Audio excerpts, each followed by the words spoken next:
My niece sent her wish list. New iPad, $1,500 cash, and that Gucci bag I showed you. I replied, you'll be lucky to get a paperback. My brother texted, wow. Don't come around with that energy. So I didn't. A week later he sent a Venmo request. $4,000. His replied, snap something in me. The text that finally made me cut them off didn't even say hello. It was from my 17-year-old niece, Rachel, my brother's daughter, and it just said, Christmas list wrapped gift Christmas tree money with wings. Then 3 bullet points. New iPad Pro with pencil. $1,500 cash. That Gucci bag I showed you. No joke. No, please. Not even a question mark. Just a demand like she was placing an Amazon order. I stared at it, genuinely stunned. Not because she had the nerve, I'd seen the nerve plenty of times before, but because I finally realized how far it had gone. This girl hadn't texted me in weeks.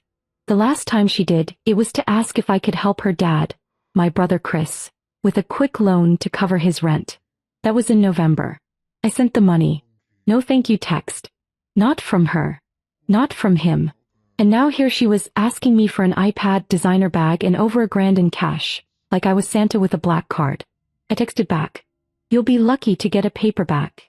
Exactly 90 seconds later, Chris texted me, wow, don't come around with that energy. So I didn't. For the first time in 10 years, I didn't go to their house for Christmas. No gifts. No apologies. No explanations. I stayed home. I ordered sushi. I watched old movies and drank champagne alone. And honestly, it was peaceful. Then exactly 1 week later I got a Venmo notification. Chris sent you a request. $4,000. Note, just cover it. That was it. Not a word more. No context, no courtesy. Just a number and an expectation. I didn't even blink. I hit decline. 10 minutes later he called. I let it ring.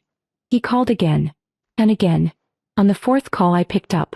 He exploded, said I was selfish, that I was always the one with money, and that Rachel deserved at least something decent for the holidays. He said I'd changed, said family always helps family. I didn't argue. I didn't explain. I just ended the call. That same afternoon my sister, Denise, called. She didn't want money. She didn't know any of this was happening. She just called to check in. Asked if I was doing okay. Told me she'd saved me a plate of Christmas dinner if I wanted to swing by. Denise doesn't have much. She works full-time at a job that barely covers rent. She's raising Mia, my other niece, without help. And somehow she's the one who always asks if I'm okay. That's when something shifted. For years I gave the most to the people who asked the loudest, who guilt-tripped the hardest, who made their problems mine. But in that moment I realized something really clearly.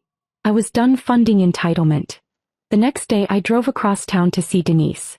She lived in a small 2-bedroom rental in a not-so-great neighborhood, tucked behind a half-abandoned strip mall.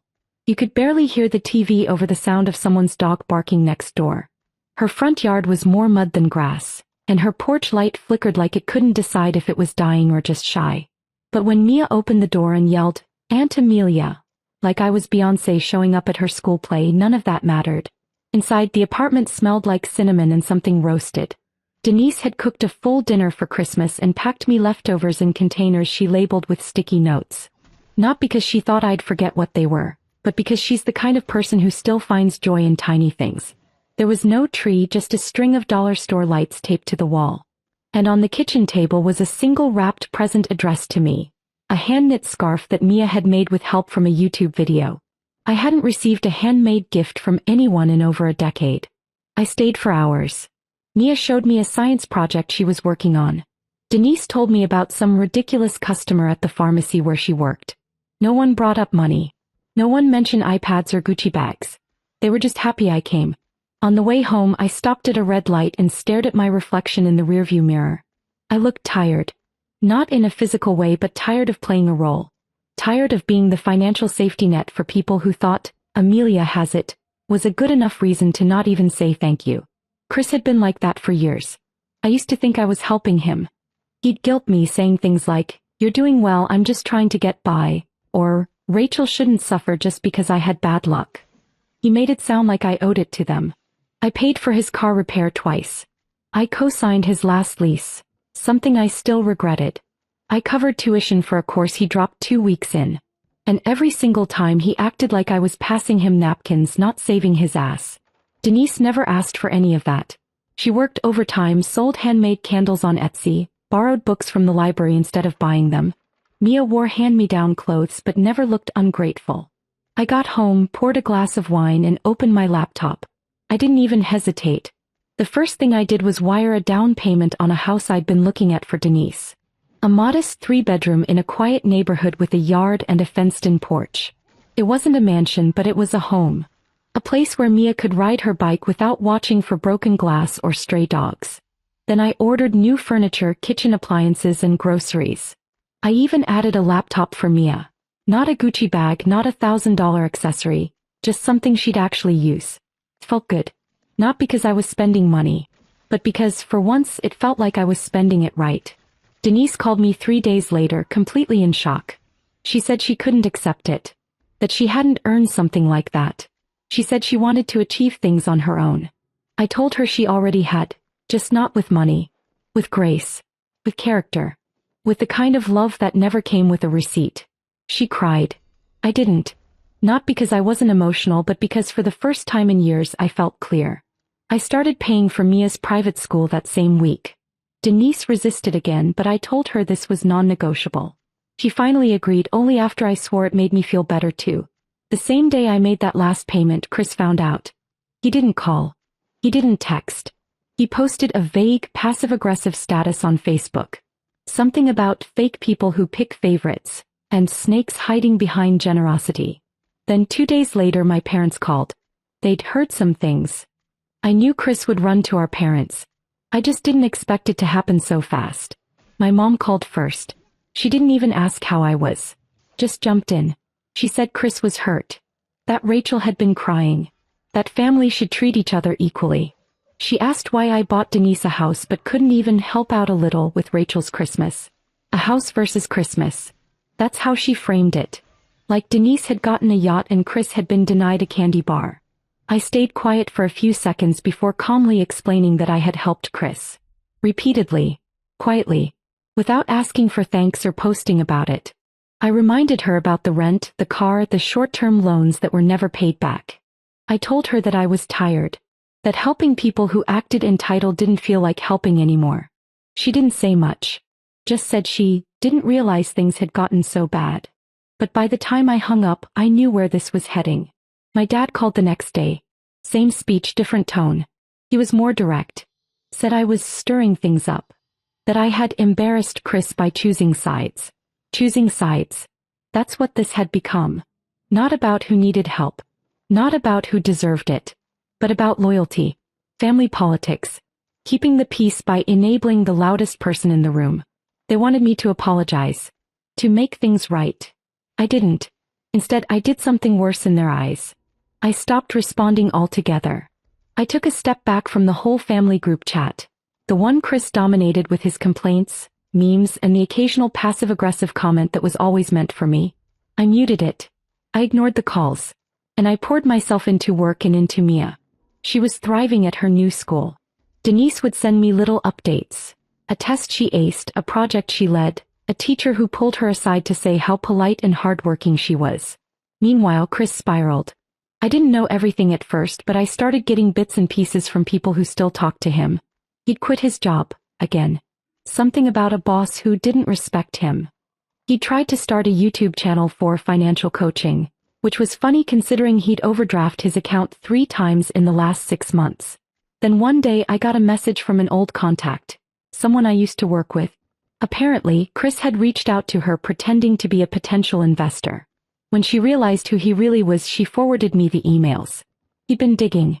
Asking about my business, how much I made, whether I had any legal concerns coming up. It was subtle but disgusting. He was trying to sabotage me.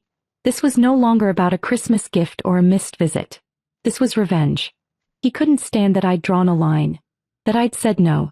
That I'd chosen someone else over him. I forwarded the emails to my lawyer. Not because I thought he'd actually cause real damage, he didn't have the reach or the brains, but because I wanted it documented. Then I blocked his number. And I braced myself. Because people like Chris don't go quietly. They make noise until someone listens. And he wasn't finished yet. I thought blocking Chris would slow him down. It didn't. He couldn't reach me directly anymore, so he started getting creative. He called my assistant at the office, pretended it was urgent, something about a family emergency that only I could fix. She didn't know the backstory, so she patched him through. I picked up, not realizing who it was. He launched into a rant. Said I had humiliated him by choosing Denise. Said I'd made it public by buying her a house, like I'd written it in the newspaper. Said I was turning Mia into some golden child while Rachel, his daughter, was being punished for his mistakes. Then he said something I'll never forget. You think you're better than us just because you made money. You're not. You're just the ATM that decided it doesn't want to spit out cash anymore. I didn't respond. I hung up and had his number permanently blocked across every office line. After that, the real sabotage began. He messaged a few of my clients directly, pretending to be a disgruntled former employee. Claimed I had shady financial practices. One of them, someone I've worked with for over 5 years, immediately forwarded me the messages. Chris had used a fake email, but the tone was obvious. He couldn't even hide his bitterness.